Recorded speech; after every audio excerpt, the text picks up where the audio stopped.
Besimtarët ortodoks në Sarandë kërcëntuan të premten e madhe, ditë e cila simbolizon përkujtimin e vuajtjeve të Jezu Krishtit dhe vdekjen e tij në kryq.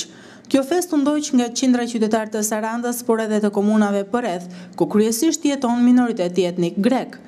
Ritet fetare nisën në kishën e Shën Harallambit dhe u drejtuan nga Atë Gjergji. Qytetarët sarandiot më pas kanë përshkuar rrugët e qytetit me qirinë e duar të shoqëruar nga kori i kishës. Të shtunë në kishën Shën Harallambi në Sarandë në orët e para të mëngjesit u mbajt ceremonia ringjalljes fillestare të së shtunës së bukur. Qytetarët e Sarandës dhanë urimet e tyre për festën e Pashkëve. E gëzuar të jetë edhe të gjithë të na ruaj Perëndia, të na ndihmoj Perëndia. Edhe më të më mirë. Gëzuar të jemi mirë, të jetë gjithë populli mirë. Lumturi, dashuri, lumturi. Gëzuar, Kale Anastasi që i thonë, Shqip. Mirë, më gëzuar për festën e Paskës, erdhëm për të kinonisur, se e kanë tani. Edhe pastaj të dielën nesër do pjekim, do bëjmë, kalojmë mirë. Χρόνια πολλά και καλά, περάσαμε με πολύ καλά, όμορφα καλά και καλά. Për shumë vjet të gëzuar dhe të kalojmë gëzuar ju të rinj të jeni të lumtur. Faleminderit. Nga do ta kaloni sot ose nesër? Nesër me fëmijët të dalim. Inshallah more djalë mbarësi për tërë dunjan, shëndeti, edhe ju qofshin mbarë dhe faqe të bardhë kudo që veni. Να έχουμε καλό Πάσχα, χαρούμενοι, ευτυχισμένοι και ο Θεός να μας φέρει όλα τα καλά του κόσμου, για όλο τον κόσμο. Atë Gjergji pasi uroi besimtarët ortodoks të rajonit Sarandë Elvin, foli edhe për ceremoninë e darkës, ku shpjegoi se në orën 22:30 do të fillojë shërbesa e ngjalljes së Krishtit dhe në orën 24 do të japim dritën e Pashkës. Krishti u ngjall, vërtet u ngjall. Ky është urimi ynë më i bukur, më i mirë. Ashtu si veza e kuqe shpërthen, ashtu edhe Krishti ringjallet. Pra zbret në hadh, zbret në përposhtmet e ferrit, mund vdekjen, mund gjithçka të keqe dhe ringjallet përsëri në jetë. Pra, është i pari të vdekurve, i pari që merr mëkatet të gjitha dhe i pari që ringjallet. Dhe është ai që merr jetën dhe na jep jetën. Është ai vetë dashuria dhe jeta. Pra, Krishti është gjithmonë jetëdhënës, dashuria për të gjithë.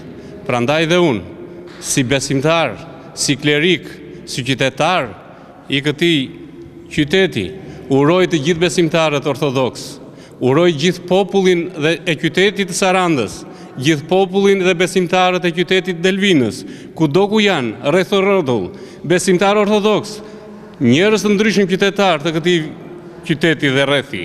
Gëzuar Pashkët, për shumë vjet jeta, dashuria të na shoqëroj kudo. Gëzuar dhe njerë, paqim dashurinë në familjen, në zemrat dhe në vatrat tona.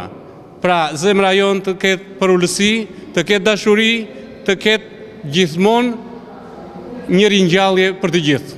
Gëzuar dhe për shumë vjet. Dhe u falenderit. Si do të vazhdojnë ceremonit deri në orët e vona? Neve sot bëm ngjalljen e parë fillestare të së shtunës së bukur, kurse në mbasdite nga ora 10:30 ose ora 22:30 do filloj shërbesa e ngjalljes së Krishtit. Dhe duke vazhduar shërbesën e shenjtë, në orën 12 do të japim dritën e Pashkës, drita që do të ndriçojë të gjithëve në shtëpia dhe në zemrat tona, e të cila do të ndriçojë rrugën të gjithëve, e do të jetë një shpresë dhe ringjallje jete për të gjithë. Dhe më vonë do të lexohet mesazhi kryepeshkopit ton Anastas, i cili përshëndet të gjithë klerikët dhe besimtarët dhe gjithë popullin shqiptar dhe të gjithë njerëzit kudo ku janë për festën e bukur të Pashkëve. Dhe më vonë vazhdon mesha ynore si pas ritualit ton. Dhe do të mbaroj në mes të natës. Uroj dhe njërë gëzuar të gjithëve dhe falemderit. Antari i Këshillit Kombëtar të Partisë Demokratike Jamar Bermaltezi pati një takim me strukturat e Partisë Demokratike Dega Sarand. Pjesëmarrës në këtë takim ishin anëtarë të kryesisë së zgjeruar dhe Forumi Rinor i Partisë Demokratike Sarand. Takimi kishte formën e një bashkëbisedimi ku në fokus ishin çështjet e mjedisit. Në takim u fol lidhur me problematikat dhe prioritetet që duhet të ketë Bashkia e Madhe e Sarandës për çështjet e mjedisit dhe turizmit.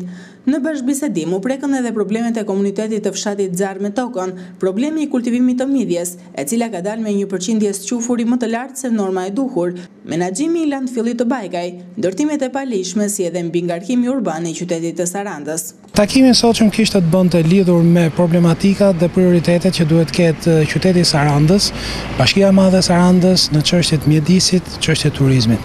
Saranda është një pol shumë i rëndësishëm ekonomik, turistik i vendit, por gjithashtu dhe një pol shumë i rëndësishëm i mbrojtjes mjedisit. Me zgjerimin e Sarandës dhe përfshirjen e parkut kombëtar të Butrintit, kjo bëhet një zonë, një perlë e natyrës dhe turizmit të gjithë Shqipërisë, por ndoshta edhe të një pellgu të mesdheut. Me rritjen me krijimin e portit të Sarandës, me ndërtimin e terminalit pasagjerëve, gjithashtu është futur në hartat turistike të botës. Saranda pra ka nevojë për politika më të kujdesshme të ruajtjes mjedisit, të zhvillimit të turizmit, të uljes taksave për qytetarët në mënyrë që të nxjisë një zhvillim ekonomik të qëndrueshëm për zonën. Këto ishin me pak fjalë tematikat për të cilat biseduam. Natyrisht biseduam se si neve si Departament Mjedisi dhe Turizmi mund të ndihmojmë në problematikat qoftë qytetarët e Sarandës, qoftë kandidatin e Partisë Demokratike për të qenë më pranë qytetarëve dhe për të ardhur me një program elektoral i cili ka kujdesin e qytetarëve në uljen e taksave, në zhvillimin e qëndrueshëm, në mbrojtjen e mjedisit, në zhvillimin e turizmit. Këto me pak fjalë ishin Ka disa projekte konkrete për Sarandën, nëse Partia Demokratike këtu në Sarandë fiton bashkinë? Atëherë, unë besoj që kandidati i Partisë Demokratike për Sarandë do jetë njëri vizionar, i cili do ketë vizionin e tij për rindërtimin e Sarandës në shumë aspekte, në mënyrë të ngjashme siç Partia Demokratike i ka mundsuar Sarandës portin e ri, landfillin shumë le të themi ndërhyrje të mëdha në infrastrukturë.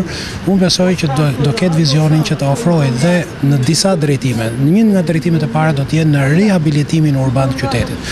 Qyteti ka nevojë për parqe, qyteti ka nevojë për lulishte, qyteti ka nevojë për salla, për evenimente turistike, kulturore, në mënyrë që të zgjatet dhe koha e turizmit. Unë besoj që kandidati i PD-s do jetë vizionar vetë, por do ketë gjithë ndihmësën tonë. Departamenti ynë i mjedisit, pyjeve dhe turizmit ka mbi 20 profesorë apo doktor shkencash, të cilat janë të gatshëm të ndihmojmë për zhvillimin më të qëndrueshëm të qytetit. Unë besoj që pjesë e zhvillimit të qytetit bëhet gjithashtu dhe integrimi me zonat e tjera mjedisore të qëndrueshme. Cila mund të jenë disa nga sugjerimet e tjera, mund të jenë këto gujtat apo turizmi alternativ që mund të bëhet në zonat për të organizuar jo vetëm turizëm tradicional, por edhe turizëm alternativ. Mund të jenë ajo çka deputetët e PD-s kanë kohë që e bëjnë në komisionet parlamentare që kërkojnë uljen apo përgjysmimin e taksave turizmit, uljen e tarifave të naftës apo të energjisë, gjithashtu rëndon direkt në xhepat e qytetarëve. Këto do jenë padyshim pjesë të agjendës. Natyrisht pjesë e agjendës do jenë rikualifikimet urbane. Saranda është një qytet i cili është mbi ndërtuar, por padyshim që ka mundësi në të cilin të bëhen projekte rehabilitimit urban, të krijohen lulishte, parkime, qendra kulturore, sociale për qytetin. U promovua në Sarandë libri Nikollajt e Golemit me autor Alush Nikolli. Botimi u prezantua në një ceremonit posaçme ku morën pjesë shkrimtar, artist, studiues dhe miq të familjes Nikolla. Nikollajt e Golemit të Gjirokastrës është një libër që prezanton tek lexuesi vlerat më të mira të këtij fisi, nga më të vjetrit në Labëri, theksuan disa nga të pranishmit në këtë ceremoni që e morën fjalën. Që në fillim, dua të shpreh mirënjohjen time, por që besoj bashkoheni dhe juve për autorin e këtij libri, zotin Alush Nikolli, për punën e tij të palodhur, gjurmuse, ulumtuese, kërkuese dhe këmbgulse për të na çuar dhe ndriçuar rrënjët e fisit tonë të Nikollavit, që në fakt janë rrënjët e vetvetes. Alushin e njohim të gjithë, jo vetëm të fisit për shkak të zanatit e detyrave që ka kryer, e njeh fshati sidomos, por edhe kooperativa që kemi pasur. E kemi njohur si një agronom të mirë, krahasitës e njohës të kulturave bujqësore, por sot po njohim në një anë tjetër të Alushit atë të krasitjes e radhitjes fjale e historisë të Brezat Nikolet. Geni i këtij fisi karakterizohet nga bujaria, nga trimëria, nga thedra për punë, nga dashuria për shokun, për mikun, për vendin. Çdo hall që ka një mik i Nikolajt e kthejnë në hall të tyre. Çdo hall që ka patur vendi, Nikolajt kanë rrëmbyer armët e nuk janë strukur asnjëherë. Për vendin e Adheut, kanë nderdhur edhe gjatë. Në librin Nikolajt e Golemit veçohen intelektual, shkrimtar, luftëtar dhe dëshmor që kanë mbetur në faqen e historisë së Shqipërisë, u shpreh autori Alush Nikolli. U mundova të bëja diçka për gjenologjinë e fisit tonë të nderuar, dhe jo pak të njohur në fshatin tonë Golem me Mgjarë në vend. E pashi domosdoshmëri votimin e këtij libri. Jo vetëm se ka brumë për të shkruar për këtë fis me traditë të dëgjuar, por gjithashtu edhe si dëshirë për të bashkuar e vllazëruar më tej fisin tonë. Sigurisht të këtë libër janë hedhur themelet bazë të nevojshme për studimet e mëtejshme që pasardhësit tonë dhe brezat do të vijnë. Një punë të tillë e nisi intelektuali i njohur i fisit tonë, Beshir Nikolla. Por vdekjet e parakoshme nuk e arriti dot të arrijë tonë. Sidoqoftë, ky ishte edhe amaneti i Beshirit. Duke thënë se brendia e këtij votimi është i plot, bazat e tij të lashësisë pak a shumë janë të sakta, nuk plashtohet edhe ndonjë emet si edhe karakterit artistik, apo edhe pasaktësi jo të plota. Për arsye që dihen se mungesës së dhënave të plota, por edhe autori nuk është ndonjë shkrimtar. Delvina shpall qytetare nderi poeten Vojsa Vanelo. Në një ceremoni të thjeshtë dhe miqësore e familjare që u organizua në Delvin mes shumë miq, qytetarësh dhe autoritete vendore, kryebashkiaku i Delvinës Duri Malinani dhe shkrimtares dhe poetes Vojsa Vanelo titullin Qytetare nderi e Delvinës. Në këtë ceremoni folën edhe autoritete vendore si edhe miq të poetes Nelo. Jemi mbledhur sot këtu për të nderuar Vojsa Vanelo me titullin e lartë Nderi i qytetit. Ky titull është më së merituar për poeten delvinjote Vojsa Vanelo. Vojsa Vanelo u lind dhe u rritë në Delvinën në këtë qytet me tradita të lashta, me kulturë në këtë qytet, ka qenë për herë djepi për kujdesjes së poetëve, shkrimtarëve dhe artistëve. I jep titullin Qytetare nderi zonjës Vojsa Vanelo me këtë motivacion për kontributin e dhënë në fushën e letërsisë, për pjesëmarrjen e saj në nivele të larta të artit letrar kombëtar, duke shpalosur traditat më të mira të qytetit Delvinës, për Këshillin Bashkiak Dimitra Qangu, kryetari i Bashkisë Duri Malinani.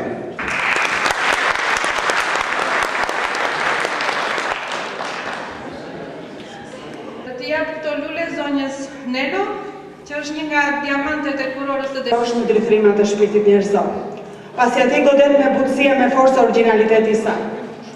Ti jesh original, duhet të kërkosh atje ku ti je, atje ku ti jeton.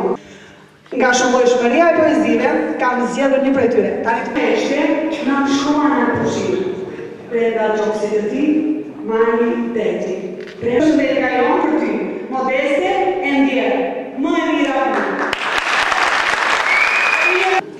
Të flasësh për Vojsa Vanelon është sa e lehtë, aq edhe vështirë, sepse është e pamundur që në pak radhë e minuta ta sintetizojë gjithçka ajo bart dhe përcjell.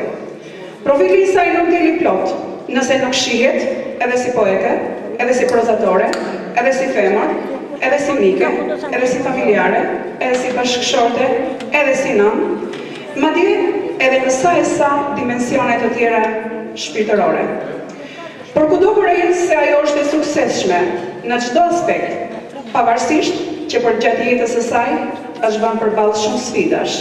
Kretit të saj, që me librin e parë të votuar në vitin 1977, të titulluar, mjafton të përmendim shumë çmime vlerësimet Vojsavas brenda dhe jashtë vendit. Mjafton të përmendim për zgjedhjen e saj mes poetëve më të mirë nga teatri, ndërtoi teatrin poetik të titulluar Eja të duhemi.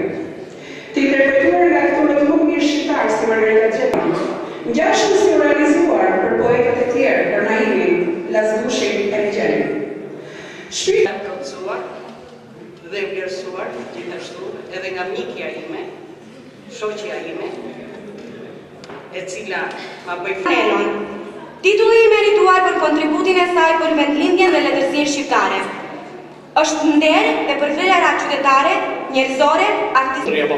Unë jam një prej miqve të hershëm të Savës dhe prej atyre miqve që janë krenarë për të. Vendimi që e zyrtarizon Vojsava Nelon qytetare nderit të Delvinis është i 2 viteve më parë dhe më në fund ju dha poetes në këtë ceremoni të ngrohtë. Bashkia e qytetit më akordoi titullin qytetare nderit. Një titull i lartë për mua, më i larti, sado titull i vlerësimit që mund të marrë një njeri, vlerësimi i bashkëqytetarëve të tu është në vendin e parë. Një satisfaksion dhe një prijetim që për mua do të mbetet kurrë.